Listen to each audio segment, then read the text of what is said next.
gabaabsee kanan dubbadhu iyya nama saatii waaqayyo hin dhaga'a. Iyya nama saatii waaqayyo hin dhaga'a. Me annama waaqayyo toof hin jira. Waaqayyo kan inni dhaga'u sangaa dallaa keenya baroodu miti, harree keenya halaaku miti, hindaaqoo keenya iyyu miti. Waaqayyo kan inni dhaga'u annama saa ta'u, abbaa waldaa ta'u miti, guddaa isa masii gadi ga'u ta'u miti, nama saa ta'u. Nama saa ta'uudhaafi abbaa waldaa ta'uun adda adda. Laayiseensii baasanii waldaa banuudhaafi nama waaqayyo ta'uun adda adda. Miidiyaa bananii an televiizyinii irra jira jedhanii haasa'uurra nama waaqayyo ta'uun adda adda. Amma kan nu rakkise yeroo hundumaa kana yaadu dhaggeeffadhaan an akka namaatti kana yaadu tajaajila qabaachuurra tajaajilli koo hafe nama waaqayyo ta'uudha. Hangamni tajaajila kooti nama waaqayyo ta'uudha. As keessa jirta waaqayyo garbicha isaa si haa godhatu. Namoota jalaa kanatu badee beeka. Waaqayyo si haa dhaga'u. Hawaasa waaqayyo si haa dhaga'u. Yoo maal godhee waaqayyo na dhaga'a. Namoota kana jeese maa inni xaafii bardeen gaddaa gashate na waama. Abbaa xaafii nama xaafii ta'e. Sangaa bardeen gaddaa dallabee na waama. Birrii bardeen gaddaa hin jiru waan darbe. Macaafni akkas jedha waan darbeen barbaadina gara fuulduraatti adeemaa jedha. Namichatu bishaan guddaa sodaatee asmaarii taphatarra dhaabate akka bishaan dhagee ceesisuuf. Inni tokko bira ga'eetu maal gochaa jirtaa? Malkaa kana sodaadheenii sirbaa fi jiraa. Eentu si dhaga'ee jedhee hundumtuu yaa'aa jiraa. Isa kamtu si dhaga'ee hundumtuu yaa'aa jiraa. Bishaan yaa'u jireenyi kaleessa darbe. Waan dubbadhe birriin kaleessa, silxaanni kaleessa, malkiin kaleessa bishaan darbeedha. Waan hin dabarreen si ilaadha. Fudhattee dhiiftee dhimma keeti. Waan hin dabarre bara baraan jedhee kan si dhaga'u waaqayyoodha. Firoota koo waan isinitti hima. Macaafatta manaa akka waaqayyo si dhaga'uuf girigirii raajotaa kee abaa. Anama raajiidhaaf eegaa silaa kottaan jedha miti hin jehu nan du'a malee. Nama waaqayyoo ta'uudhaaf hojjetaa waldaa jedhamu tokko miti. Nama waaqayyoo ta'uun utuu waldaaf hin hojjetin garbicha waaqayyoo ta'u. Garbichi immoo gooftaa isaaf ergama. Garbichi eenyuuf ergama? Gooftaa isaatti ergama. Garbicha waan hin ta'eef lafa barbaadetti erga.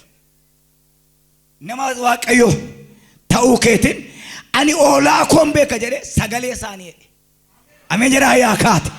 Yeroo oolaan isaa mar'attu waaqayyoon dhaga'a. Oolaa waaqaa abee jarika. Waaqayyo sagalee kee dhaga'eera. Oolaan manyitaan qabdu, oolaan makiinaan qabdu, oolaan viizaan qabdu, oolaan Ameerikaan nattu, oolaan of hin feetu hin fe'ama garuu oolaan gooftaa qabdi. Nuyi nama waaqayyo akka hin taane kan nu godhu girgirri akka wacakkaa nama nurratti ka'e maaloo jenneetu afarsina. Obboleessa waatu siin galle utuma raachi iyyituu leenci bishaan dhuga. Dubbii guddaa sitti dubbadhe utuma raachi waccuu leenci bishaan dhuga. Iwwacu leenci akka raacha caalu beekaga. Raachi bishaan keessaa iyyiti inni irra dhabatee dhuga. Magulii daasee magilaa rahadiyaas nama 72 waaqayyo akkas jedha. Utuu xalaanni keessatti iyyuu si eebbisaa. Utuu xalaanni keessatti iyyuu si eebbisaa. Alan jedhema utuma raachi waccuu leenci maal godha? Bishaan dhuga. Keessaa iyyiti mirra jira bara. Waan irra jiruuf hin sodaatti. Maa dubbiin natti ka'ee, maa namni na arrabsee, maa namni maqaa koo bal'eessee, maa maqaa na dhaanii, maa na dhukkubee, baga sitti ka'anii, baga si dhukkubee, baga akkasii godhee garuu sin ajjeesu. Rakkoo isaati malee hin duutu. Maal taatare keessaa baateetu waaqayyo hojii walii galta. Rakkinni koo jedhamee yaati. Waaqayyootti na buteedha. Akka jedhee Oromoon yoo rakkatee hin galaa yoo cabee fira bara'e. Rakkannaan mana barbaadaa cabnaan sanya baluuteedha kaarra ciise. Utuu rakkattu ta'e, utuu dhiphattu ta'e fira sin qabdu waaqa sin qabdu. Ammas waaqayyootu siniin jedha namichi. Guungumaatti hin fuftanii. Utuma guungumtuun mucaa koo jedhee keeyyaasi baasaa. Akkaman godha jettee namatti gortu wal dhaaltee yaaddoftu. Galagaltee abbaa kee anaan argita. Dhuguman kana keessaa hiikamaa jettee kan yaaddu bakka awwaala keetiyyuu beeka. anoo firan qabu nama na gargaaruun qabu bar'een gaddaas akkasittan mokkoriyaa fi baranas akkasitti mokkoriyaa faa jettee kan gungumtu dabareen baranaa dikaan duuli samarraa jaana lava di'as carraan baranaa kan keetti dhala koo jedhee Waaqayyo sagalee tokkoon dubbisa. Sagaleen kun akkas jedha. Yaa Waaqayyo deebii jireenya koo anaaf oolchi gaarummaa keef jedhii na gargaari.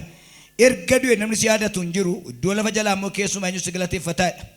Ani aduu kootiin dadhabeera halkanuma dhuftus bo'oo kootiin siree koo nan tortorse iddoo ciisicha kurras imimmaan na lolaase jedha. Iji koo gaddarraan kan ka'ee arguu dhabe. Saaba warra cunqursanii fi hundinuus na salphisanii fi nan dadhabe. Waaqayyo ilaabe namni tokko ameen jetta asirratti nan fida. Waaqayyo sagalee iyya koo dhaga'eera. Waaqayyo sagalee iyya koo dhaga'eera. Warri hamaa hojjettan narraa fagaadhaa. Waa tokko sitti himame mi dhaggeeffadha sirriitti. Kadhannee mishigii gallee boonyee xaxxedha miti Waaqayyo. Dhagimaallee xaxxedha miti. Xaxxechuun isaa si dhaga'uu dadhabuu miti. Zimmi ማለት መልስ ነው። aduu kootiin dadhabee halkan dhufto ዶጪ ሲቸኮረድ ሚማንኮ ደንገላስ ሰው በመኝታ ሲሄድ እኔ በለቅሶ ገባለሁ እስከ መቼ ትቆያለህ እኔ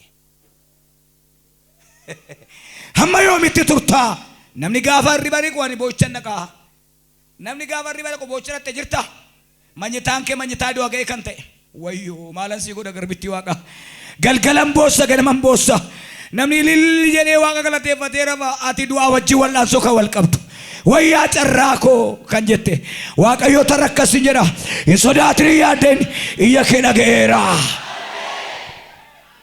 Karaa qabda karaa qilleensarras karaa qabda karaa duumessarras karaa qabda karaa hir'uu keenyan guutaa maal dadhabda qubaa kee gooftaadha toondaa qabda karaa qabda karaa.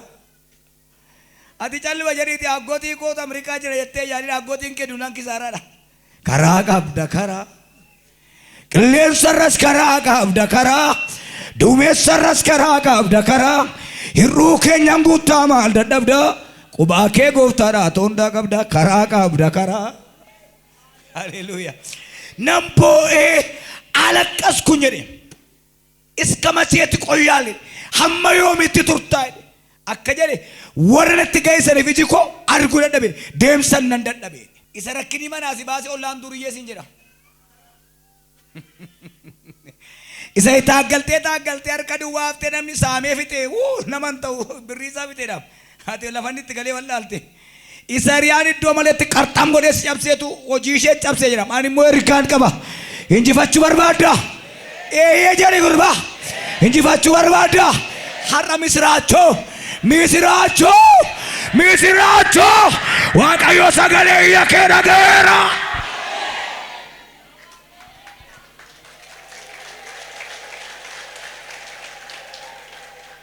Afuura qulqulluutu walii gammadaa nama si buqqeen harkaan qabeeti baga gammaddeedhi boo'ichi kee inni manyitaa kee keessaa Waaqa bira ga'eera.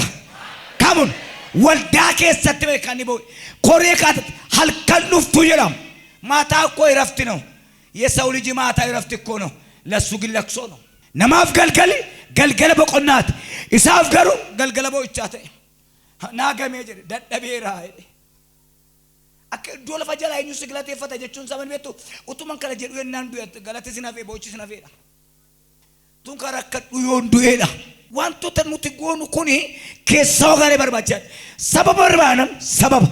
ሰበብ የሚፈልጉ ብዙ ሰዎች አሉ Waaqayyo garuu saaba tokko malee cubbamoota maal godhe jaallate isin sababa latti anat sababa barbaaddu matuu sin ta'e inni garuu si jaalladhe azeddoo godhe nan boo'e galgalee kee galgala boo'icha kan ta'e jira kaleessa akka leenca ette hundumtuu sodaachiftee adurreen marrattee kan si ciniin ta'e jirti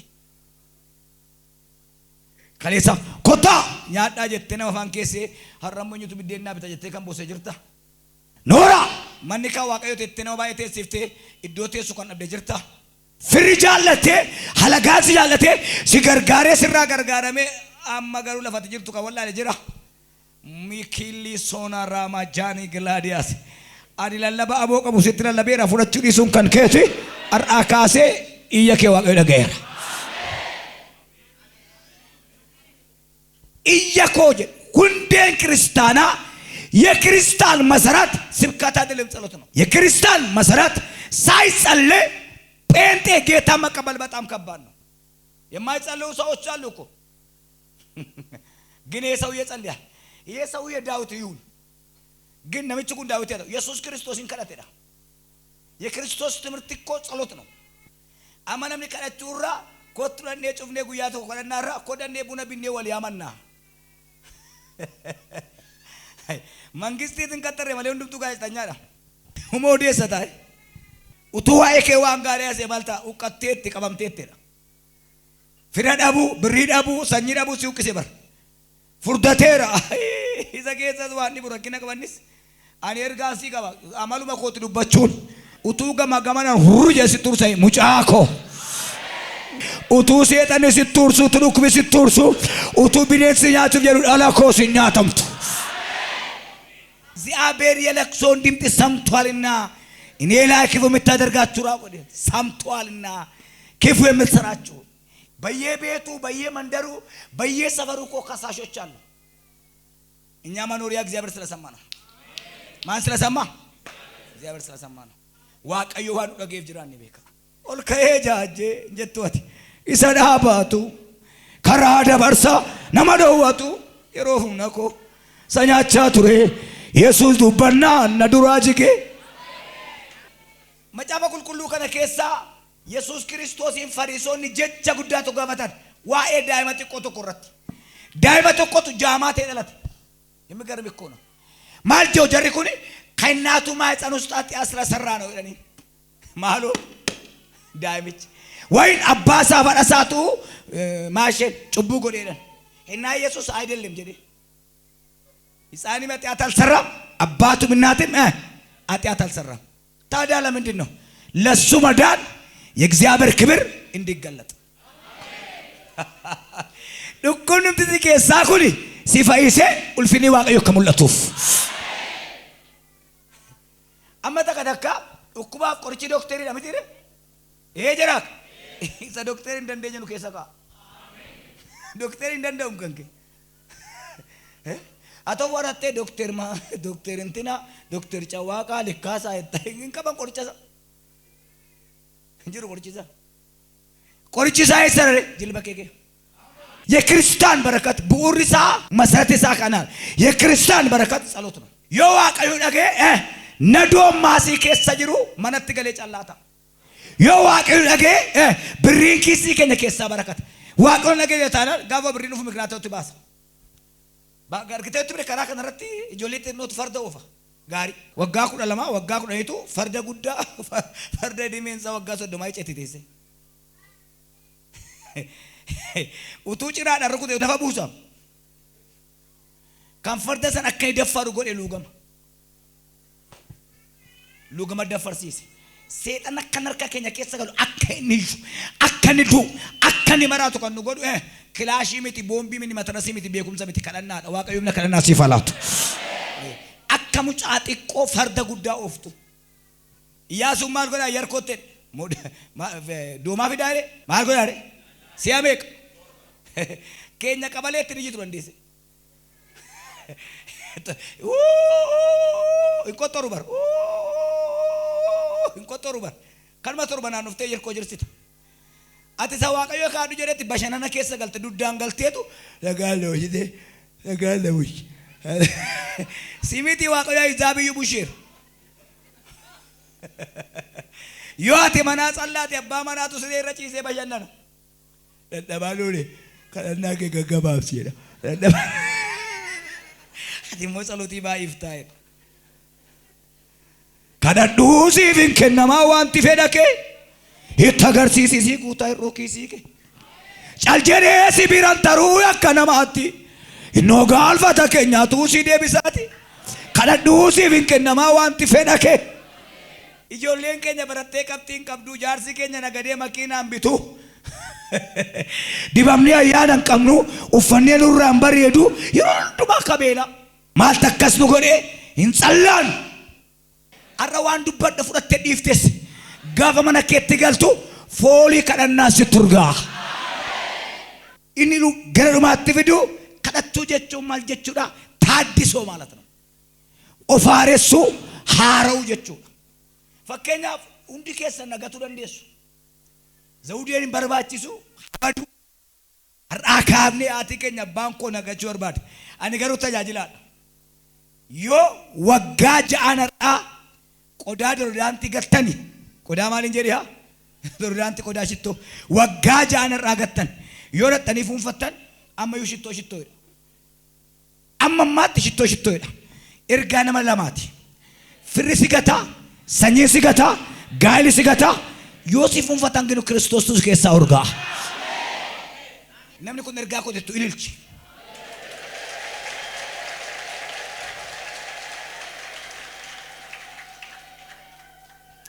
Namni baankiidhaa birrii qabu makara baay'ee numnaan mishigiraalleedha. Lamin birriin baankii namni kadhannaa qabu akka namicha baankiidhaa birrii qabuuti. Mishigiraallee geetaalleedha. Amee jiraa yaa kaata. Namni birrii sin qabne kadhannaa sin qabne utuu du'ii dhufeedha. Lachuun qabu. Kadhannaa hin dandeenya. Waaqayyo wajjiniin wal argineerra. Dhuguma waaqayyo kadhannaa kee dhageera. Kadhachuun raajiin namaa kadhatu baay'ee gaariidha. Raajota wajjin kadhachuun baay'ee gaariidha. Macaafa qulqulluudha. Gin inni hindaaqqoo qabu walaa gogorri na bodhe Oromoon. Inni mana keessaa kadhannaa qabu waldaadhaa sin argataa jechuudha. Kadhachuu jechuun maal jechuudha? Hiikni kadhannaa maali? Hiiki kadhannaa waan jaallattu kadhatta. Ammatu waan jibbitu bira dhaabattee biddeen naa kennaan jettu. Utuu biddeen hin kadhatin namicha jaallachuu qabda. Inni namni tokko immoo meeqoo irrattan kadhadhee mokkoree ilaalaa. Mokkoraan ispoortii beetina ganama ka'ee fiigi. Tiguun naa tsalliu jedha malee tiguun naa mokkiruu ayili. Ilaalooyi. Ayili. Kanaaf baay'een keenya oolaa dadhabaa cabaa jaamaa ta'an mokkoraarra jirra waan ta'eef. Naggaadee kassaree waa'ee kisaaraa keetii haasee nama baay'ee buna walii bitaa bara. Ati nagada jiraannaan kiraawudii ta'a karaa cufama. Kana gidduutti maal wayyaree qosoo qosi gara abbaa keetti. Ameen jedhaa yaa kaata. Ittaasa'e maal na goota tamna goota. Kadhannaa jechuun maal jechuudha? Yeegziyaabeer kibir magalata. Ulfina waaqayyo mul'isu. Kadhannaa malee ulfinni waaqayyo mul'atu. Amantii bicha miti. Yoo kadhanneedha kana man. Fakkeenyaaf maaramaa kana kadhadheen argadhee taanaan bor gaabii nabdadha. Akka maaramaa kana naaf kennu amanuu kadhachuudha. Tokkommoo waaqayyo waan hin jaallanne kadhanna. Maal jenna? Jireenyuma koo akka kalameellaa naa mi'eessi. Kalameellaan eessatti dhume? Jireenyuma koo akka kalameellaa naa mi'eessi. Kalameellaan eessatti dhume? Arraba namaa irratti. Jireenya kee akka kalameellaa gochuu waan hin barbaanneef dhiisa waaqayyo. Lammaffaa yookiin jennu na fayyisi itti dabalaa kashee bukkeertu yookiin na ajjeesi. Akkasiin fayyifneef na ajjeesi bukkee kaa'atte. Kanaaf sin ajjeesu hin fayyisuusi taa'e. Faarfannaa booda kaayyoon koo kaayyoodhuma injijjiiruu tasumaa jedha. Waldaatti jedheetu keessi gadi bahee ofumaa jenneedha. Ofumaa jennaa miti mucaa kaayyoo dabar. Gaa'ela qabatee mucoo fireendii qabatee walitti dhuftee wal jaallatteetu gaafa bira jiru amma wajjin jirutti amma ishee dhugutti amma intinaa ta'utti hin gammada. Biraa gaafa galu jiba Yesuus maala nyaachisadha. Biddeen midhaan kadhannaa waan hin qabneef sodaataadha beeka. Yoo fuudhee bara geroo mucaa deessiidha. Dhagaa deessii reesila. Mucaa deessii. Kadhannaa waan hin qabneef jireenya keenya keessa seexanni zeeroo kaa'i. Harka kee achi ol kaasi. Zeeroo keessa bahuuf waaqayyo jilba kee adibu. Mee nama tokko fudhadhaa. Hojiin qabdu namni gargaaru lee makaatti hin jiru garuu bareedaadha. Eessaa ba'aa beektu kun jedhan akka seexanni quban keenyeef madaashee rayyaana kaa'ee madaasaa rayyaana kaa'ee bareechee gadhiise Yesuus. Maaliin jiraata abalusa jedhamu jilbaan jiraata. Abrahaamtu waaqayyoon kasase.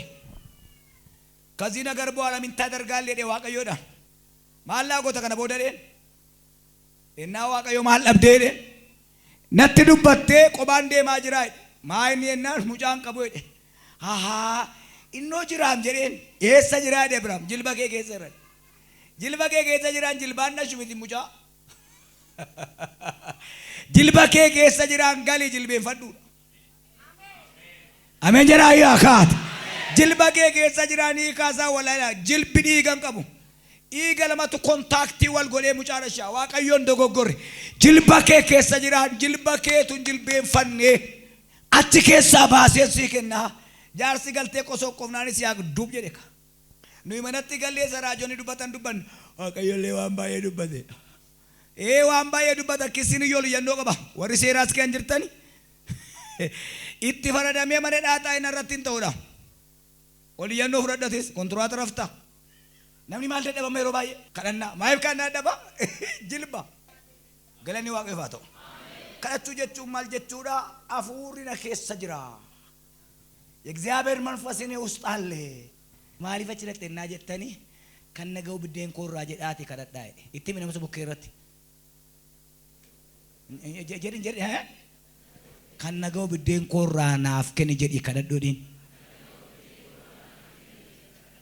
ማል ጀደ ኢየሱስ ጀዴቱ ቆረምሰት ነንገሽን ሚገርም እኮ ነው ያካኮ ጀዳካ Maloko. Yenyu tu bersih Zaira. Yesus. Nui mau warna nu yakanif. Aku mat ibu kumbala. Isan tu siaka situ is. Yesun irum madam. Yesus tu bersih. Ala tochin udah du emrage mumbarku ede. Kalan nadam. Nama dem bersih ibe kasa secumi tim jalasi ki dua wala kutatte. Mulati keenya afaan keenya funyaan keenya walitti dhiyoo mul'ata yaada dheeressi yaadi Waaqayyo balbala sii baneera.